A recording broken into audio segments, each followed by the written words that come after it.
Good evening, ladies and gentlemen. Welcome to the 12th episode of Text Messages. I'm the parasite of the show, Rick Tex. Glad to have you here on this Saturday evening. For the 12th episode, didn't really have anything planned, but for the 13th episode, there should be a good show. I got a jam-packed lineup.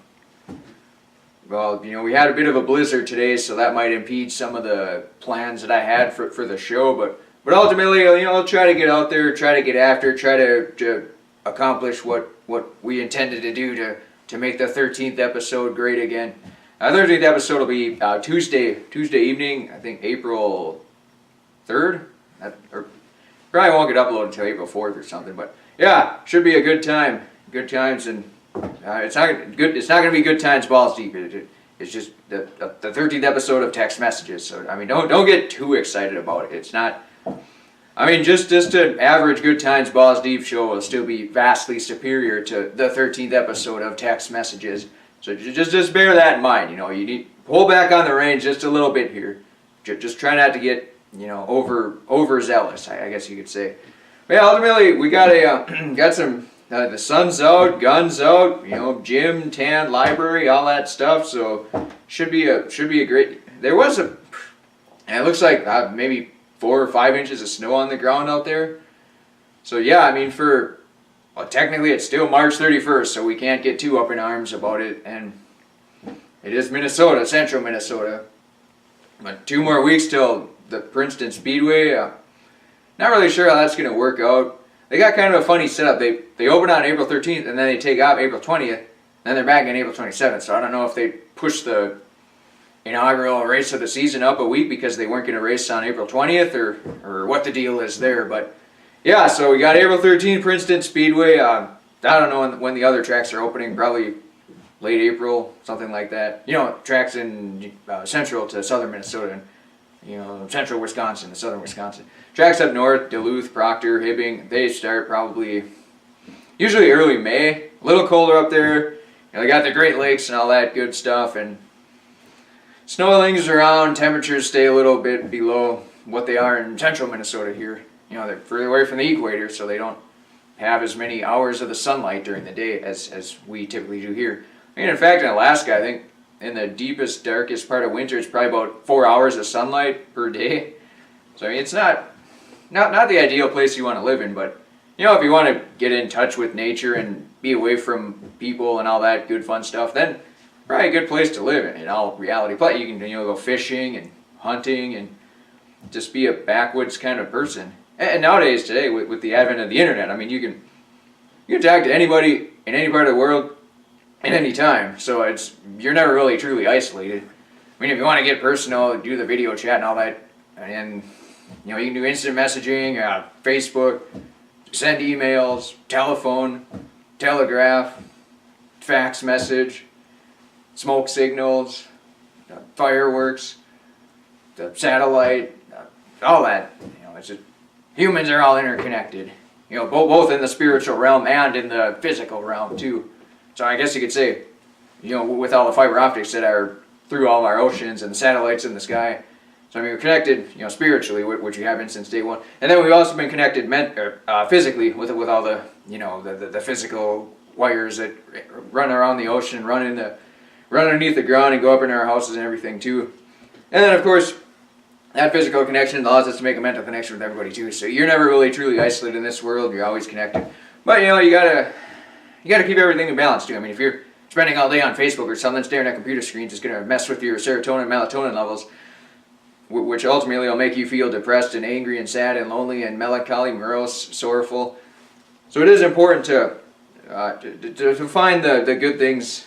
To not overindulge, basically. It's like, that food is good, but if you eat more than 5,000 calories a day, you're probably going to turn into a land whale or something, and for most people, that's not ideal, but living in Minnesota, it's not really, probably won't be a bad thing to be a land whale, just because you can stay warmer 6 months out of the year, but then when summertime comes and it's 100 degrees out, then you're probably sweating off all that extra blubber and water and fat and lard and all that stuff too, so yeah, I like everything. Just keep it all in balance. You don't want to spend all day watching Good Times Balls Deep on repeat because you're you're not going to be productive. You're not going to get anything done. You're probably, even though it's going to probably be the top rated podcast show, you're still probably going to feel miserable after it's done. You know, it's just a few hours a week, and that's all. You don't need to get addicted to it, like Star Trek for me. You know, 6 days a week, an hour a day. It's 6 hours a week. That's fine. Nothing more, nothing less. That's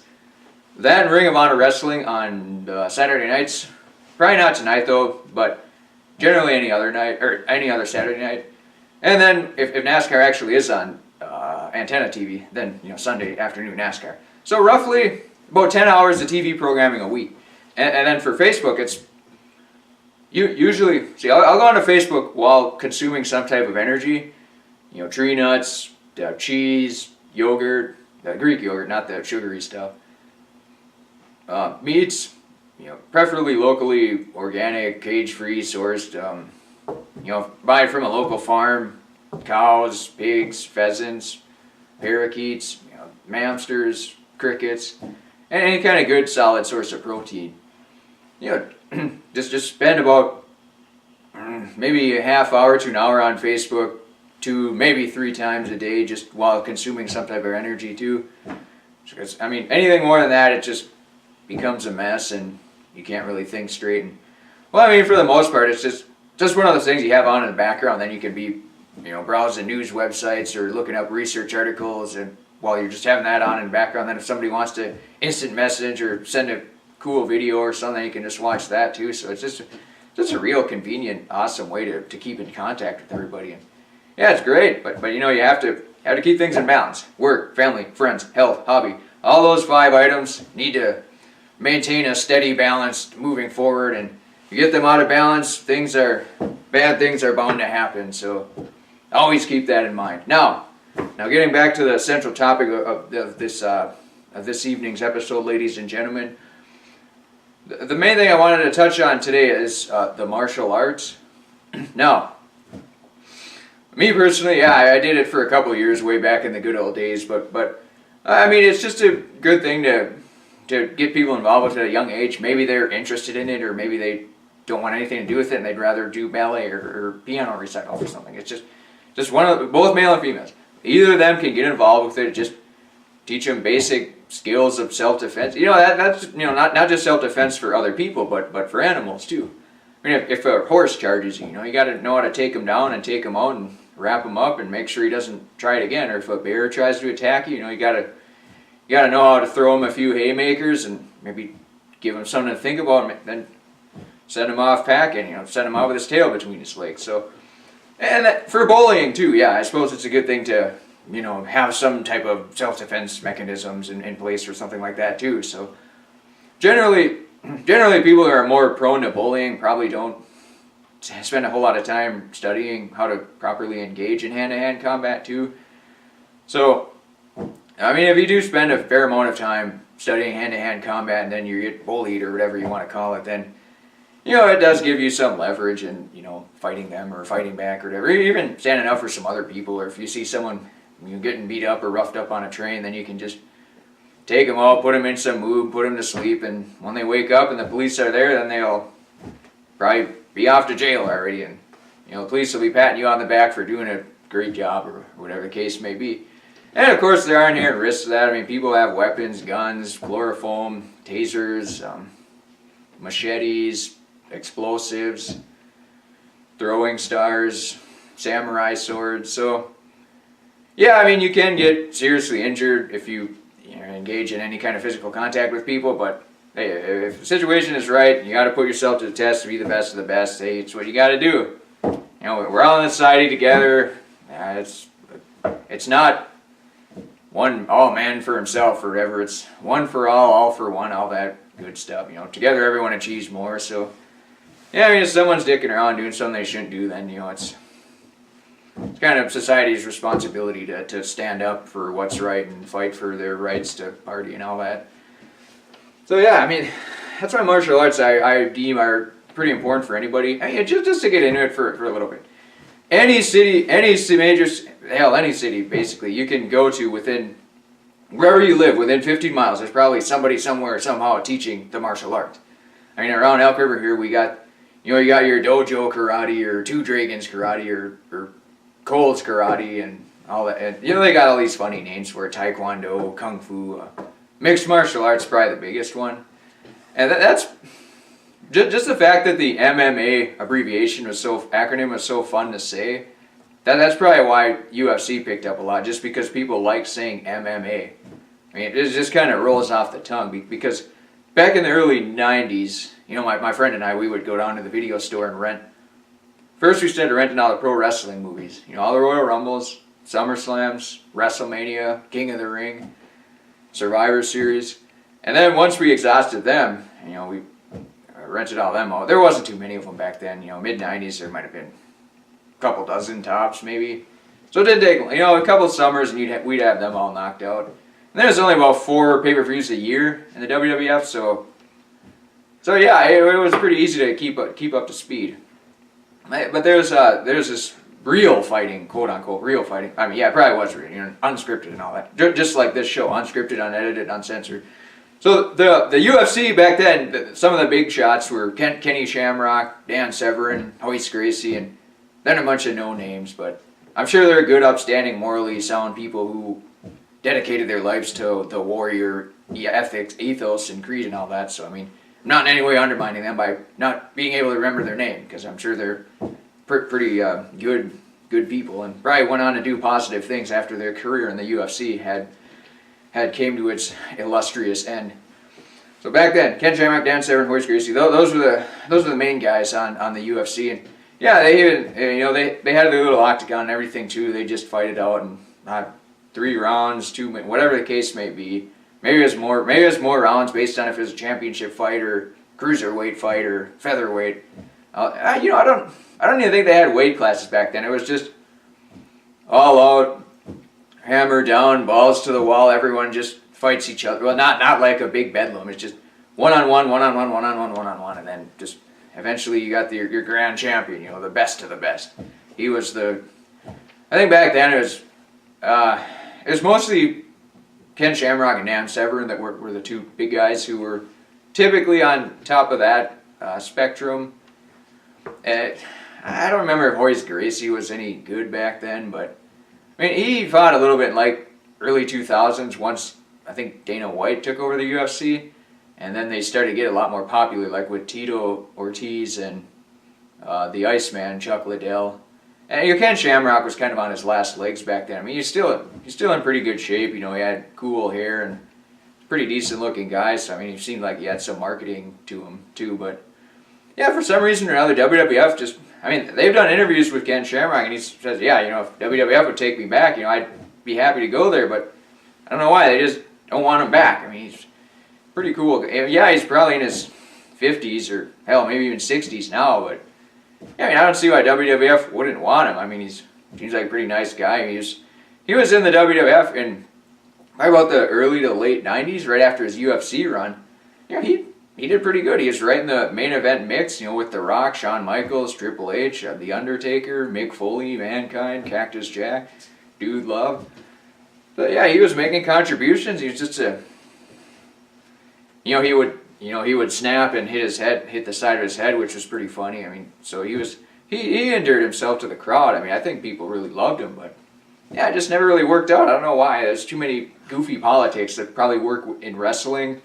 So I mean, that's probably one of the downsides of pro wrestling. But you know, hey, that's the nature of the business. You know, when you get into, it's basically theatrics, histrionics, show business. So you're gonna have people with egos and that want to act goofy and silly and, you know, politic their way to the top and just cause a big mess in that regard. So yeah, getting back though, some of the other famous martial artists, Chuck Norris, Jean-Claude Van Damme, I guess you could say Bruce Lee, but he's mostly just marketing hype. I mean, he was never really a professional fighter. He just filmed a bunch of movies, and then I guess he had classes and stuff too, so I mean, they all had to talk him up like he was some big man, so his students could sort of, you know, live off of his name or his deification or apotheosis-like status. And yeah, you know, people still glorify him to this day, and I still really haven't figured out why. I mean, he's just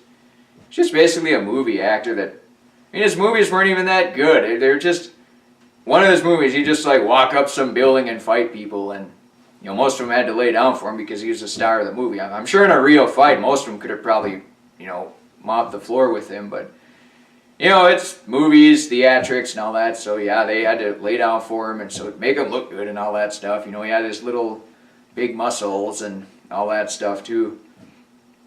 But I mean, the whole story, it's like, as far as video games go, I mean, yeah, the video game doesn't have a storyline, it can still be pretty cool. Like Destiny of an Emperor, that was a pretty cool game. Even though it didn't have a storyline, it was still a pretty cool game. So was Romance of the Three Kingdoms too. I mean, I guess it had a storyline and everything, and it was a pretty cool game. But yeah, I mean, when you make a movie and you got all these creative directors behind it and people holding the cameras and people putting makeup on all the actors and actresses, there's no reason you shouldn't have somewhat of a storyline. And that's the whole point of movies. It's a story. It's like even me, my life, I would prefer to live my life as a story rather than just some meandering physical Neanderthal that walks around and shovels his driveway and then goes inside and beats on his wall with a club. It's more fun to create a story for yourself and then try to live it out to some degree.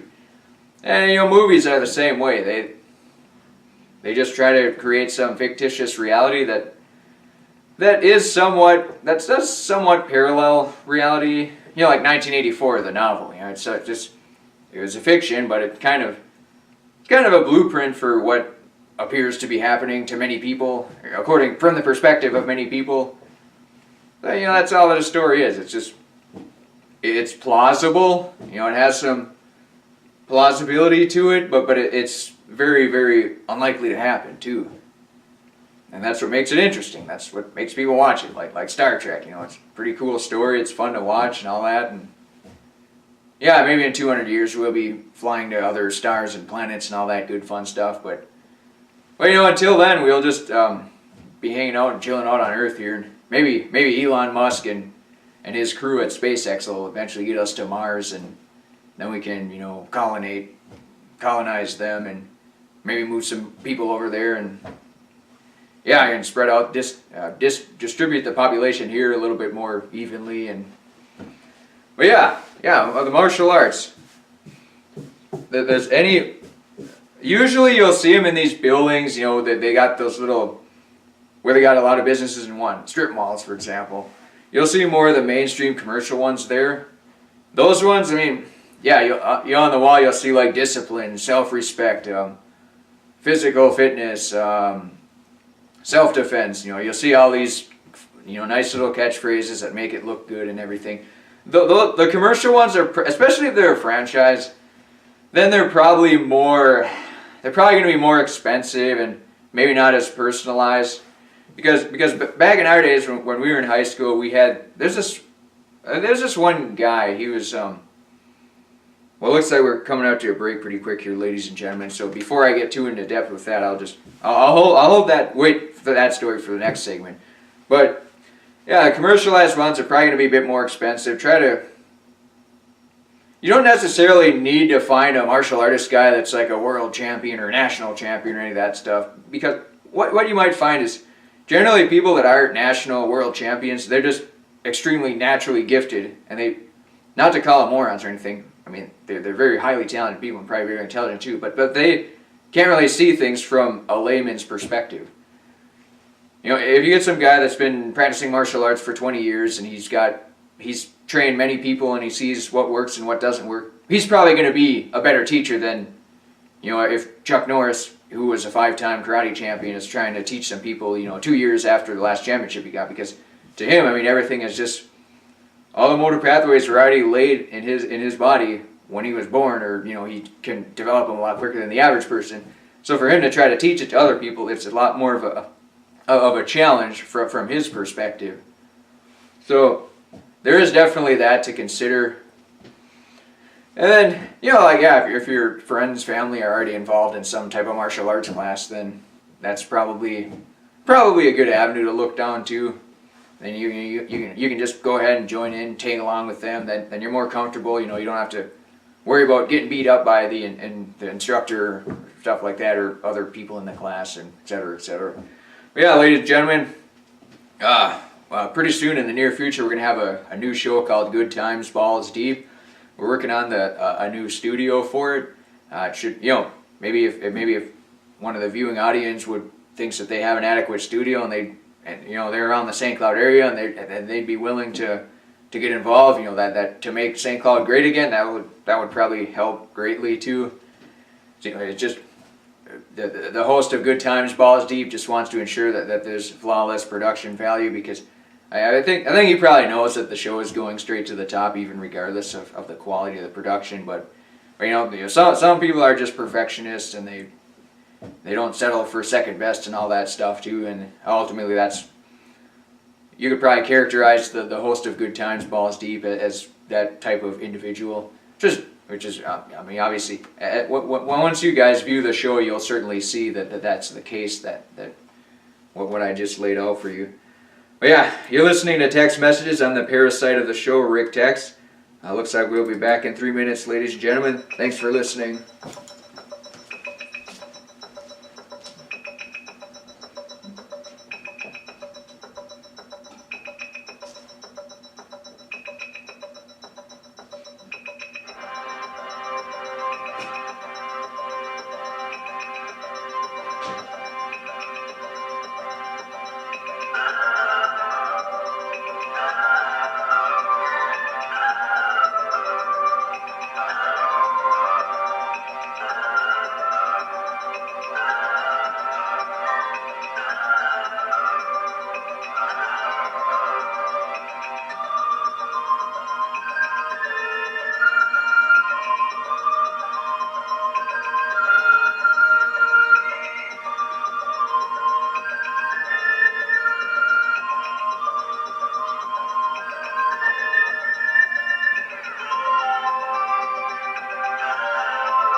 Good evening, ladies and gentlemen. Welcome back to Text Messages. I'm the parasite of the show, Rick Tex. Glad to have you here. It's March 31st, 2018. We had a blizzard last night, probably about 4 to 5 inches of snow, but the sun's out, guns are out now, so yeah, everything is looking good. Hopefully all the snow melts soon, but apparently, according to the weather forecast, it looks like it's probably going to be anywhere between 20 and 33 degrees the next week or so, which is, it's just unfortunate, but it certainly won't have any inhibited or prohibitory effect on text messages. Well, I shouldn't quite say that, because I did plan on going to the library today I had to do a little bit of research prior to the 13th episode, which is going to probably film it Tuesday night, So it won't technically be available till maybe even till Wednesday night, ladies and gentlemen. So just bear that in mind. And of course, tomorrow, April 1st, we have Easter. These holidays, sneak up on us pretty quickly. So it's a great time of the year to spend time with family, friends, loved ones. Chicken eggs and all that fun stuff too. So yeah, it's unfortunate that it had to snow a lot. Then adds an element of difficulty to travel, but yeah, ultimately we'll figure it out. We'll get her done, get after it, and just enjoy the Sunday with family, friends, eating whatever foods you prefer, and maybe going on Easter egg hunts and just having a great time. It's always important to have a good time, irregardless of whatever it is you may be doing. And some people just don't like being entertained. They don't like having a good time. So it's, I don't know, maybe if you stay away from them people or try to cogently present an analysis as to why they should want to have a good time. But yeah, life is a war. It's a battle. Every day is a battle, all that good stuff. So just always stay vigilant. You're not going to win every day or win every battle or win all the time. Like good times, balls deep. Yeah, I'd say probably 95% of the shows will just be all out winning, pedal to the metal. I mean, that's really not so much a prediction as it just is a very carefully crafted research analysis based on past history and evidence that's been presented to me in the court of, common sense. So ultimately, ladies and gentlemen, getting back to the central topic here, martial arts, just learning basic self-defense so you can, if you get attacked by even like a snake, or if a anaconda tries to attack you, you'll have the quick reactions, maybe grab his neck and take him down and wrestle him around a little bit to get him away from you. And crocodile tries to jump at you, you can jump out of the way and maybe neutralize him in some fashion too. So yeah, as far as martial arts designed for animal attacks, there may not be many of them available just for specific, for self-defense if, mountain lion attacks you. But most self-defense classes, you're working with other people are in the class. So naturally, you're being taught how to self-defend against other people because that's who you're training with. And that's, you can't really train a crocodile how to self-defend himself. You're not going to sign up to a self-defense class and then you're going to find a kangaroo in the class or a panda in the class with you. It's going to be human beings, by and large. Men, women, children of all ages, infants, anybody can be there, basically. But yeah, I suppose, for you personally, your child, your kid, your cousin, just pick a appropriate age group. Vet the instructors, make sure they're not criminals or they haven't killed a bunch of people or they're not mean, evil, Cobra Kai type guys. If they're asking your kid to sweep the leg within a few weeks, then you might have some troubles there. And especially if they're charging a lot of money, if they're not really into it and they're just doing it for a paycheck and they don't really care about what they're doing. That's the important thing too. Just find someone that really cares about what they're doing. So, some people probably figure that, hey, I sort of somewhat know martial arts. I can do this on the side and get paid for it. And then there's some people who really truly believe in it and have a passion for it and think that everyone should know how to defend themselves against bad, pernicious people. And that doesn't mean that. There probably are bad people that get involved with martial arts with the intention of causing physical damage to others, and that's just how our world works. That's free will. There's good and bad, right and wrong, evil and good, and left and right. So it's just, that's free will. If there wasn't free will, then everything would just be good, unconditional love and all that stuff too. So, we're humans. We got free will. Bad things happen. There's bad people that allow evil to work within them, etc., etc. So. Yeah, for us, it's just minimizing the casualties or minimizing bad things that can happen. So, yeah, find an instructor that has passion for it. He really truly believes in what he or she is doing and wants to educate children or adults or senior citizens or infants, and just wants to make everyone great again. That's within their presence. And that doesn't necessarily mean you need to go to the place with the fanciest swords in the window or a bunch of trophies or the nicest paint job in the front. It could be something as simple as some guy's garage.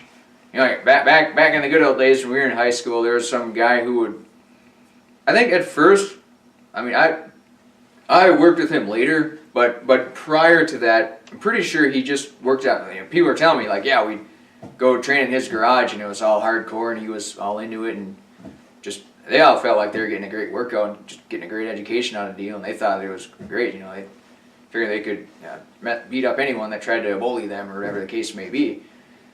So yeah, I mean they got educated by him for a while, but by the time I got into it, I was probably maybe 10th or 11th grade, so about 15, 16 years. No, it was 16 years old because I had a driver's license, and by then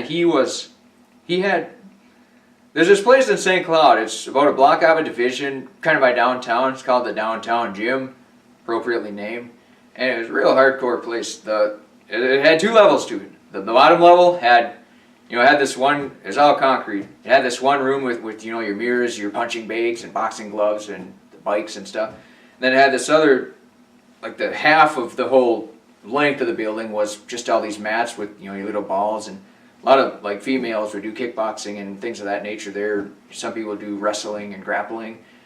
And then way off in the corner there's a wrestling ring, or an actual boxing ring.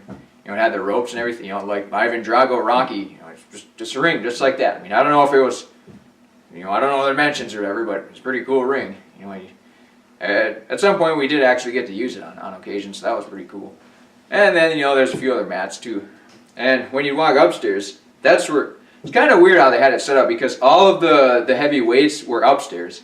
So you'd think they would all have them downstairs so that you wouldn't have to move them up and down stairs to move into the building in the first place. Plus, having all the weight on the second floor seems like it might be a safety hazard, but hey, that's all they did. It worked out for them. I mean, Downtown Gym, St. Cloud, right behind, geez, I don't even know what's over there. My area was probably 15, 20 years ago when I really studied that part of town intricately. Yeah, I'm sure it's still there, but anyways, this guy, I don't know if he had some agreement with the gym where he paid him $10 so he could use it and train us once a week or whatever the case may be, but yeah, just a really nice guy. He's probably the first guy I saw in person that had the really big arms and all that stuff too, and he had like the backwards hat and a tank top and everything. He's just a really nice guy. He didn't like yell at people. He just talked in a pretty consistent voice the whole time, and I think he actually was in some type of grappling competitions, and he placed pretty good in them. So he'd been through the ringer. He's been through a few competitive endeavors too. But yeah, ultimately, I mean, he's a pretty good teacher. He's really patient. He's a nice guy. He never made you feel like an idiot or like you don't belong there or nothing like that. I mean, I'm sure if he wanted to, he could have whooped anyone's ass there in a heartbeat, but he just, he's a teacher first and an ass whooper second, or whatever the case may be. So yeah, I mean, I think how it worked is maybe it's 2 nights a week, if I remember correctly. I may be misremembering. If I was under oath, I could just say I misspoke the truth, and then everything would be fine. But we would go there. I would go there Tuesdays and Thursdays. Just drive in there. We would train for an hour, or hit each other, or hit bags, or kick bags, and take each other down, and all that fun stuff, and block each other, and do all the wax on, wax off, and yeah, it was a very, very good learning experience. It's just fun to learn things about fighting and all that good fun stuff. So the first day I went there, the class was only scheduled to be about an hour, but it's probably around New Year's Eve or New Year's or something, somewhere. It was like Christmas break. So it was pretty quiet because all the college kids were off, gone, at home or whatever. So the first class, we actually literally went like 2.5 hours, just learning basic stance and how to move forward, backwards, sideways, laterally, up, down, left, right, A, B, B, select, start. So we were there for 2.5 hours. It kind of taught me, like, time went by pretty fast, first of all. So it wasn't like he was disrespecting our time or nothing like that. But it definitely showed us, like, this guy really does care about what he's doing, because if he just was in it for a paycheck, he'd be like, all right, hour's up, get out of here, I need to go home and watch Star Trek or whatever. Yeah, I mean, that was a very good, I guess, first reaction, you could call it. First impression. So he made a very good first impression on me, and yeah, I ended up sticking with it for probably probably a little over a year, just riding to St. Cloud twice a week, kicking stuff around and laughing and smiling and just having a great time. And I think I might have actually forgot to pay him for a month. I'm not really sure. So if I ever see him again in person, I probably will just be like, yeah, I think I might have forgot to pay you a month, so here's $50. That covers all the interest and stuff too. But yeah, I don't really know. He wasn't all weird and taking notes and giving you receipts and all that goofy stuff about it. He just went there, beat each other up, left basically. Yeah, there were a few times where we got to go into the boxing ring and spar with each other. That was a pretty interesting experience too, because it was probably after going there for a few months, maybe even a year, and generally the classes only had about maybe 3 or 4 people on average. So yeah, I mean, it obviously wasn't, it wasn't some huge 20 people in the class or anything goofy like that. So it was pretty specific individual one-on-one teaching. And there was one particular day where, we walked in there, or, I went there, nobody else was there, just me and the instructor. So he's like, well, it's not just us two, let's go ahead and do some sparring in the ring. I was like, yeah, that sounds pretty cool. It sounds like a great time. I mean, what could go wrong? So we go ahead and, at first he's kind of instructing me like, oh, keep your eyes here, keep your hands up, all this other stuff. And, we're doing that for a while, and then we're getting kind of into it and stuff too. So I think, I don't know exactly what happened during this period of time, but I think I might have hit like maybe a punch that I should have not hit as hard as I did, and then probably within about a nanosecond he just came after. I mean, he not in like a malicious intention, but he was just like, hey, this guy wants to get serious, I'll show him what serious is. So he came after me with a few punches and kind of rattled me. By then I probably looked like an owl on PCP, and I was in the corner about as fast as a cheetah can accelerate. So yeah, after that, then he backed out pretty quick. But I mean, I was ready to jump out of the ring at that time, because I was like, man, this stuff can get pretty serious pretty quick. And when you get ready for it, you need to take yourself to the next level and know what your instincts are and how you're going to react in those fight or flight situations. I mean, obviously he wasn't going to incapacitate me because I was just some 16-year-old kid. He's some muscly bound. I don't even know how old he was. Maybe 20, 30, 40. Who knows? He seemed like a pretty young guy, but yeah, you never know. So yeah, I mean that was a very memorable experience there. It's just like, oh, whoa, this stuff is getting pretty real now. But yeah, I mean, if you get any, if a bear comes charging at you, it's gonna get real pretty quick then. So you got to be ready for it. You got to put yourself in that parasympathetic state, the fight or flight response on occasion. And yeah, you're in a gym, it's a controlled situation, all that stuff, but it's still, people can go crazy at any minute.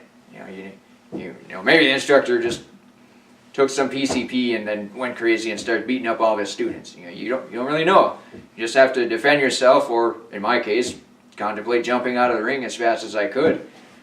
And yeah, that was.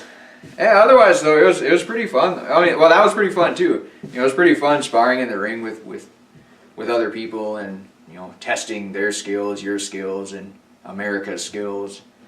There's one other time. This isn't really related to martial arts, but it's kind of just related to the not being a prick type argument. So we went over to this other part of the gym one time, and there was only a few of us, like 3 or 4. There's another class going on too. There's a guy, I don't know if he did taekwondo or there's some other type of martial arts that he was doing. So, I wasn't really paying much attention. I was kind of standing on these mats where there wasn't really much action going on there. So then the instructor from that other class, he walks up to me, he's like, oh, this is St. Cloud Taekwondo is leasing this mat. And I was just like, oh, sorry. And I walked off the mat quick. And it's like our instructor kind of looked at him. He's just, he didn't do anything. I mean, he was well within his right to tell me to get the hell off the mat, because, I was just some clueless idiot that didn't know what the hell I was doing. So I was just standing around trying to pay attention to what my instructor was saying and not really paying attention to what he was saying. So just like before I even thought about it, just like, oh, sorry. Then I got out of there. It's like that's when your irrational mind always yields to good and right thoughts like that. It is definitely very reassuring thought. I don't know if you're born with the unconscious traits of thinking that way, or if you have to train yourself to think that way too. But I mean, things could have easily went sour. Maybe we could have been a smart ass about it and be like, "Oh, you guys are over there. You don't need this mat," or blah blah blah. And my instructor, he didn't really care. He just kind of looked over and was just like, "Oh yeah, that guy makes a good point." So I mean, he wasn't gonna whoop my ass or the other guy's ass either. Just stop what he's doing, check it out quick, and then move on with life. But then, yeah, later on in the evening, when we were done, I walked up there in the locker, and then the other instructor's there, and I just kind of talked to him. I was just like, yeah, sorry about standing on your mat. I mean, I'm just some dumb kid, I don't really know what the hell I'm doing. He's just like, yeah, no problem, bro. It's just, yeah, man, I'm getting old. This stuff is wearing on me. I'm just getting exhausted. Yeah, he's a really super cool, nice guy, and it's just nice to talk to him. And it's like, well, yeah, how long have you been doing the martial arts here? You like it? You see you see kids improving it. Yeah, we just had a nice 10, 15-minute conversation. And, things could have easily went south if I just decided to be a smart ass or whatever. So, yeah, it's always good just to be nice to people in every and all circumstances. It's not always easy, but most of the time it's fairly straightforward, Yeah, that being said, ladies and gentlemen, we're going to have good times, balls deep in the very near future. The host of the show, I'll have to talk to him to see if I can reveal his identity, but most people most esoteric listeners are probably aware of who he is and what he represents, what he does, where he's been, where he's going. Someday I can probably reveal his identity, but I got to make sure to clear it with the producers and with the host of Good Times, Balls Deep. I think once people find out for sure, definitively who the host is, then the excitement will probably get ratcheted up even more, even beyond what it is already. So, give us a little bit more time to get this stuff all figured out. The parasite of the show, Rick Tex. I'll be back in 3 minutes, ladies and gentlemen.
Good evening, ladies and gentlemen. Welcome back to Text Messages. I'm the parasite of the show, Rick Tex. Glad to have you here on this Saturday evening. It's March 31st, 2018.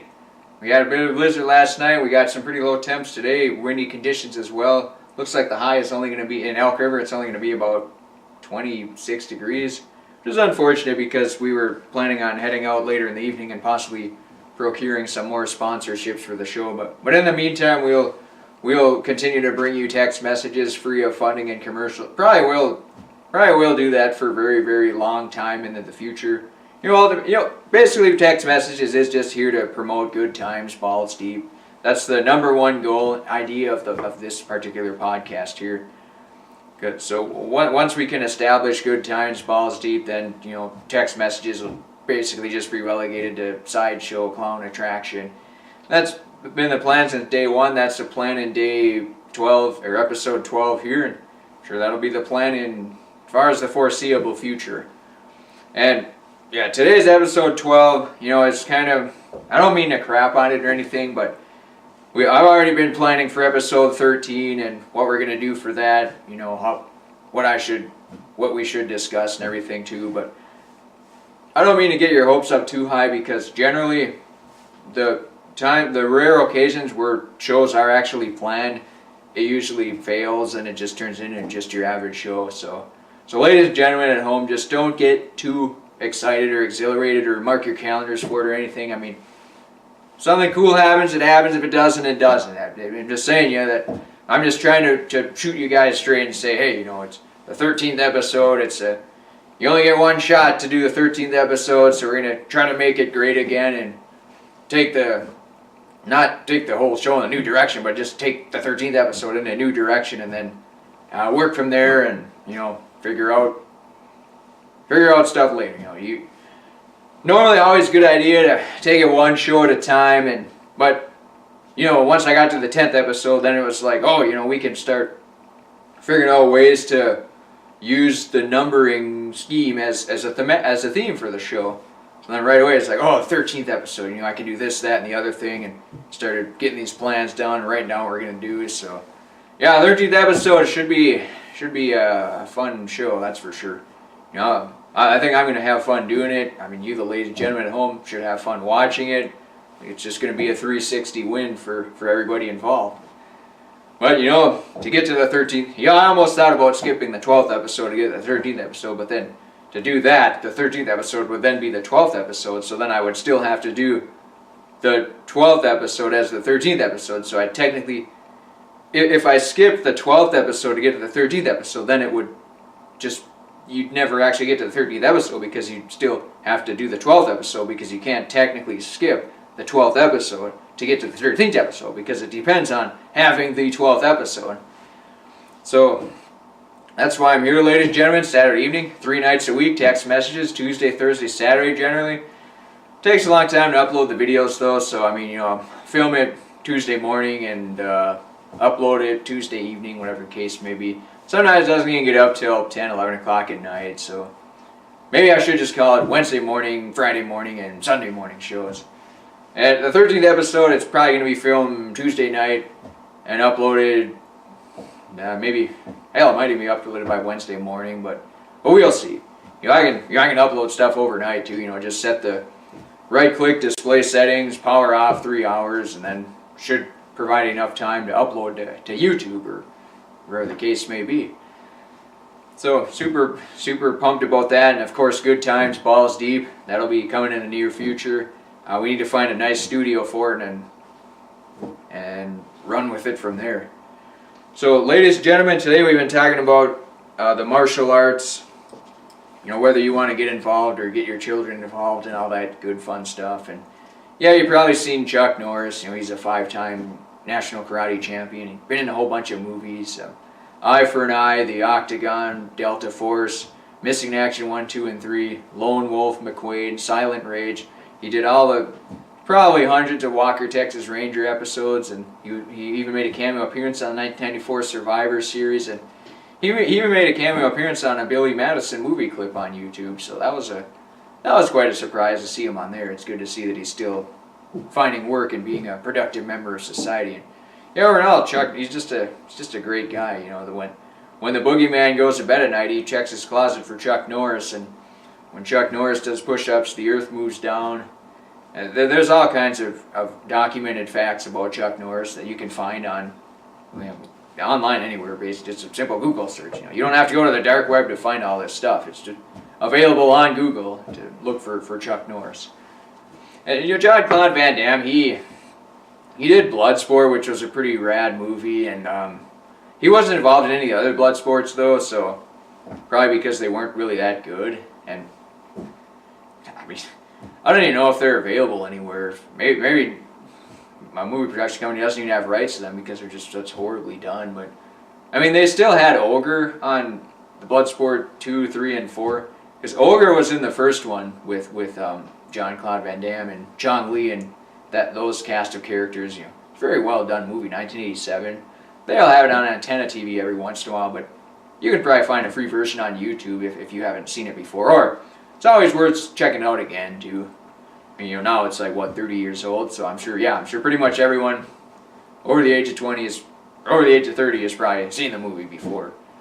As far as, I mean, Jean-Claude Van Damme hasn't really done a whole lot other than Bloodsport. I mean, yeah, he's in Double Impact and all these other low-grade movies that probably nobody's even heard. I mean, Bloodsport's about the only one I've ever seen with Jean-Claude Van Damme.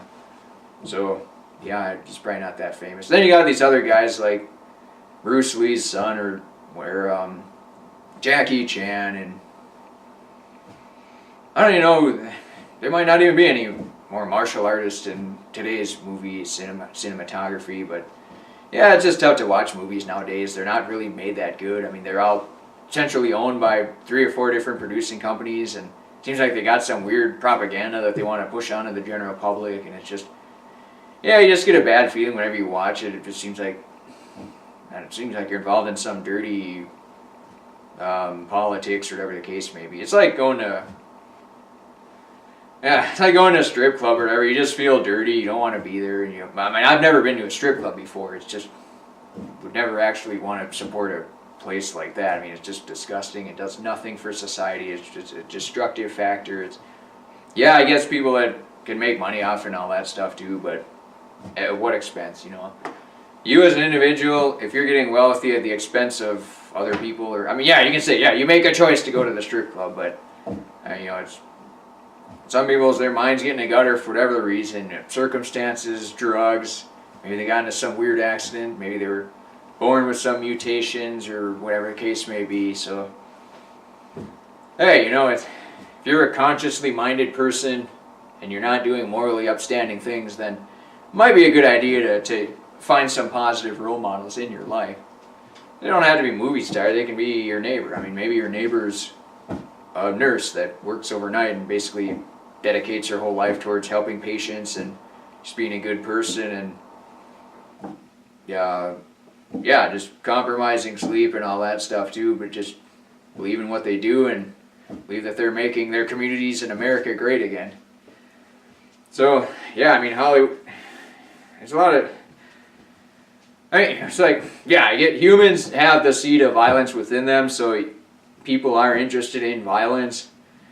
I think that's why pro wrestling becomes so popular, because you still satisfy that urge of combat and initiating physical contact with other people, but nobody, yeah, there are injuries and people do get harmed on occasion, but nobody's intentionally trying to kill somebody or maim them for life. It's just good old-fashioned fun and entertainment that people can get involved with. Men can be men, women can wrestle too, and yeah, it's just fun to watch, fun to get into the storylines and to see all the athletic prowess of the people getting involved. And for the most part, they're all just having a good time.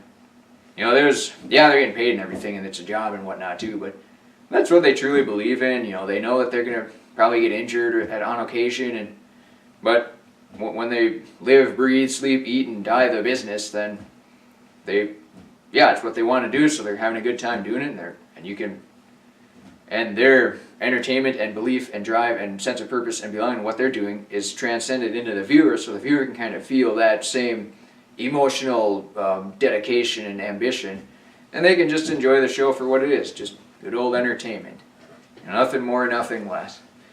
But, when you make these movies where you just go around shooting a bunch of people or killing people or whatever movies are nowadays, I mean, I don't really see the value in that to society in general or to entertainment. I mean, I don't see how watching a bunch of people get shot could be entertaining. I mean, yeah, Chuck Norris does occasionally have to shoot people because they're evil, bad people that try to do bad things to good people. So that's why they need Chuck Norris to come after them. I mean, if there wasn't a good guy with a gun, then there'd only be bad guys with guns. So, I mean, Chuck, no, he doesn't always need a gun. And yeah, you can say, well, what does a gun have to do with self-defense or martial arts or whatever? And yeah, I suppose there is an element of truth to that. So, getting caught up in a bit of a tangent here. So, the martial arts, they're very good. Schools don't. Chuck Norris used to have this, he might still, it's like called Kickstart America, which I think is, they would get involved with schools and try to, I don't know if they would actually have classes during the day that would teach the martial arts, but it might be more after school programs, Boys and Girls Club or whatever those programs are called where kids hang out after school and instead of, it's like cheap daycare basically. So there might still be something like that available, but like I said, I don't know. I don't have any kids in high school, or elementary school, or middle school, or high school, so that'd be a good thing. I mean, to at least try to incorporate some degrees of self-defense in school, so people can have some type of ways to defend themselves against. Maybe if a truck is coming at you, you can jump out of the way quicker, or something like that. I mean, yeah, nowadays in the 21st century, pretty much everybody can get through their entire life without engaging in any kind of physical hand-to-hand combat. I mean, depends on where you live, too. Around here, I could probably walk around all hours of the night and never feel any type of fear or loathing. And there's so many weapons available to bad people, too, that they can, even if you're the best of the best, they can still neutralize you pretty easily with, stun guns, real guns, tranquilizer darts, chlorophyll, and maybe they can just run you over if you don't see them coming, so it's... like I said, life is a war. You just try to minimize casualties. You're not going to win every single battle.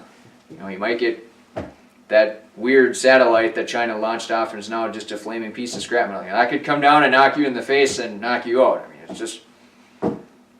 Yeah, maybe you can ninja kick it out of the sky, but I mean, that's probably not a pragmatic method of avoiding it or mitigating the damages from being hit by that flaming piece of scrap metal. So, yeah, if you think martial arts can be fun, if you can get involved with your children and get them involved, and maybe you can take the class too instead of just sitting on your hands and knees and all that stuff. So, yeah, it's probably, having fun is the most important thing.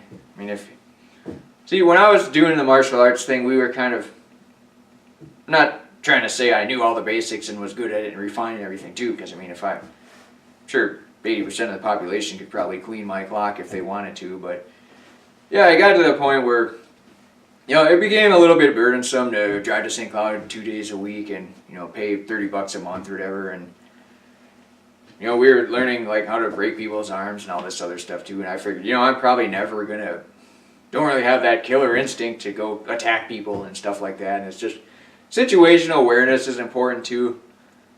I mean, if you're a relatively peaceful person, if you don't try to get involved with other people's girlfriends, or if you try to not destroy their business or just do really, really bad things that anger people and almost guarantee that you're going to get a beat down, then, you probably don't really need to anticipate getting into brawls at any time.